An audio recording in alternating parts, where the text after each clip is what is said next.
Super Smash Bros. Ultimate is truly the ultimate game.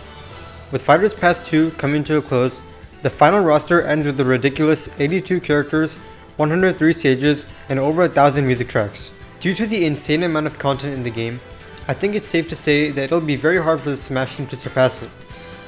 This leads me to the question, what is the future for the Smash Bros. Franchise? In the past, series director Masahiro Sakurai has stated, if Smash Bros. Is to continue as a series, I don't think it'll really be feasible to bring in this many fighters or titles again. So how can Nintendo bring back fans for another game with less content than Ultimate?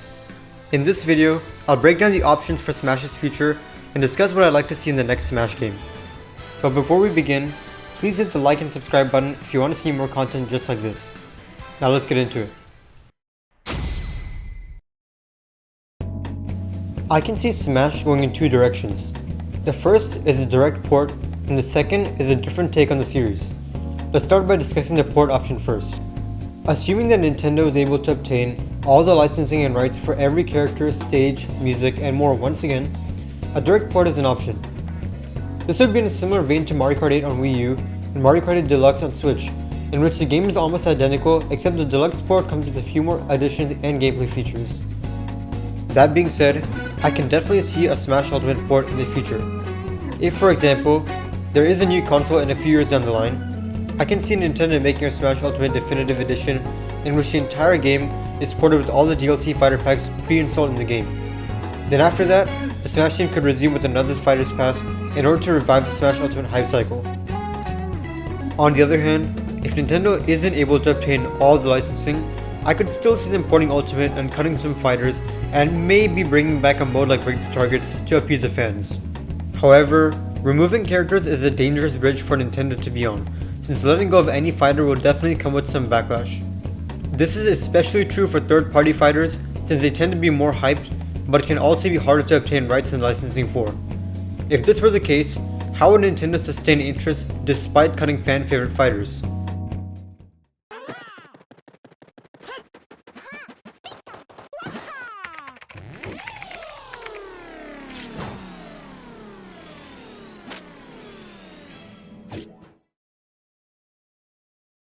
This leads me to my other ideas for Smash's future, a brand new direction.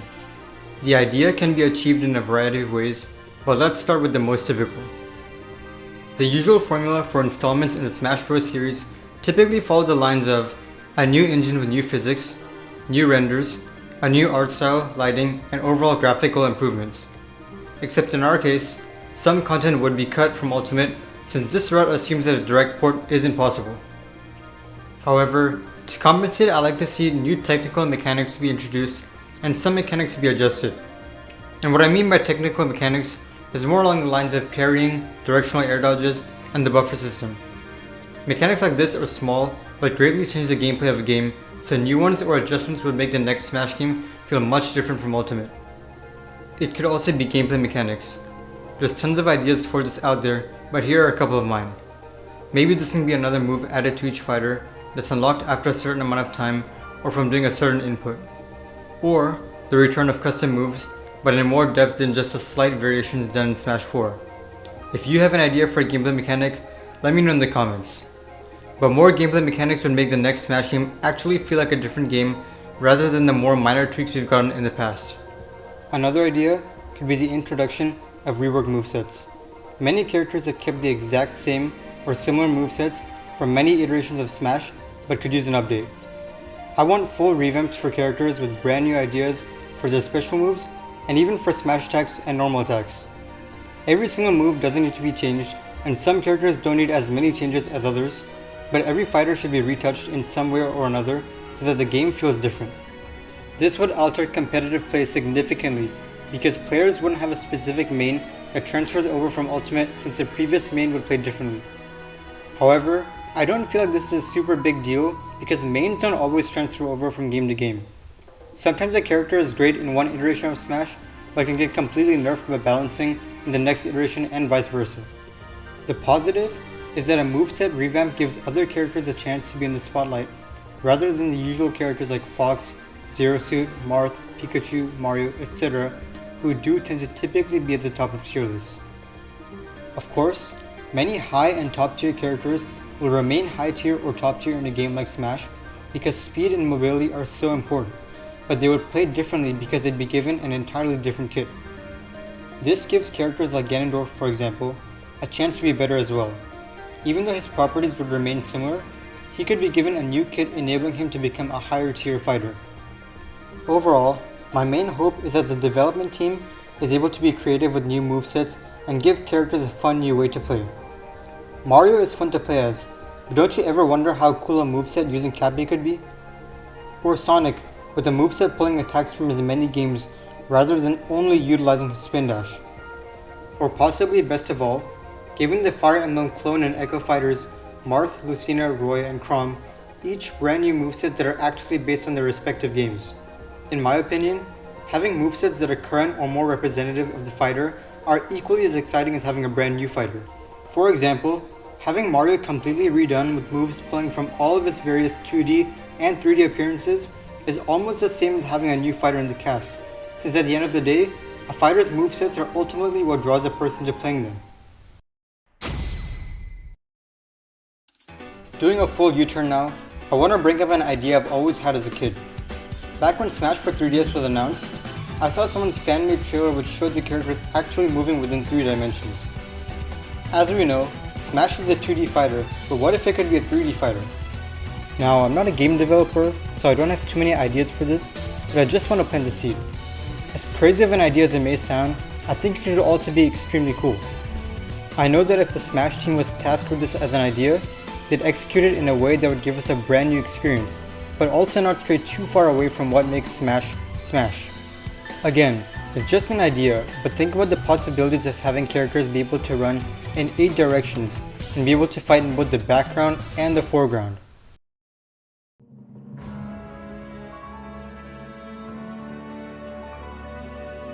My last proposal for a new direction on Smash is having a full-fledged single-player campaign. Playing Brawl's Subspace Emissary was one of my favorite things to do as a kid. Everything from the character interactions, to the story, to the level design was all really well put together. I'm not saying it was perfect, but it's the best single-player campaign we've ever gotten in a Smash game. In Ultimate, World of Light feels severely lacking compared to previous single-player campaigns. Melee had an adventure mode with levels based on many characters' franchises, including Mario, Zelda, and Metroid. Brawl had Subspace with even more developed and deeper level design. And even Smash for 3DS had some platforming aspects with Smash Run. I really like these portions personally because it gives the player a way to use the fighters in a non-battle medium. And the coolest thing is seeing various characters in different environments that they'd usually not be in. I love seeing Link running through the Mushroom Kingdom or Mario jumping through Skyworld. In Ultimate, this part was completely excluded in World of Light. It skipped all the platforming sections and kept it strictly to battles. Furthermore, the story pales in comparison to Subspace's iconic scenes, world building, and character interactions. This brings me to my next point being the story. I would love to see a full story at the same level or better than Subspace Emissaries. The main things I value in the story are obviously a comprehensive narrative, but moreover, character interactions. Look at these clips you're watching right now. In all of these cutscenes, we're seeing characters who we'd never even imagine would be near each other team up and become friends. Subspace had no voice acting, yet it was so easily able to convey emotions of characters just through the interactions that they have. Another really cool feature about Subspace is that almost every single character in Brawl's roster appears in the campaign story, including third-party fighters like Sonic and Snake. Even if we're unable to have a story mode in which all of Ultimate's 82 fighters make an appearance, it would still be a dream come true to see another in-depth story mode in which a decent amount of the roster returns, including the fan favorites added since Brawl's release. Smash is special because it's a collection of iconic characters within the same game. And as much as we fans like seeing our favorite characters represented in the game as playable fighters, Subspace was a really unique way to display the characters as what they are, characters. We get to see how they're imagined if they were to meet each other, in ways that would never be possible.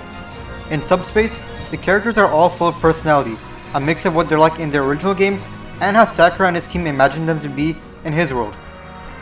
It's even a way to breathe life into characters whose games no longer exist or are discontinued, like Captain Falcon. What I'm getting at here is that in the normal modes, these characters are practically lifeless dolls that we used to fight each other with. But in the story mode, they all take on a life of their own, and that's what makes Subspace Emissary so brilliant. Personally speaking, I've created a bond with some characters because of scenes I attribute them with. One of my favorite scenes is the introduction of Marth defending his kingdom and the following duel with Meta Knight. As an 11-year-old kid playing Brawl, Marth looks so cool and heroic, yet elegant at the same time. It's what attracted me to playing as Marth, and I've been a Marth main ever since. And on top of that, my interest in Marth is what caused me to be interested in the Fire Emblem series altogether, which is now one of my personal favorites. Although it's a pretty specific anecdote, it just goes to show the lengths of impact that a Smash Bros. Story can make. In my opinion, if Nintendo even made a game in which the entire game was just a story mode, fans would go crazy with excitement because there is so much potential in a game like this. Alright, so to wrap it up, with the end of Smash Ultimate near, Nintendo's faced with a problem. There are just too many fighters for Smash Bros. To keep bringing back. The issue is, cutting fighters will surely cause backlash, and it'll be difficult to convince fans to buy a game with less content than its precursor. On one hand, they can port Ultimate onto the next system and potentially return to adding more fighters. But on the other, they can change the direction of the series completely.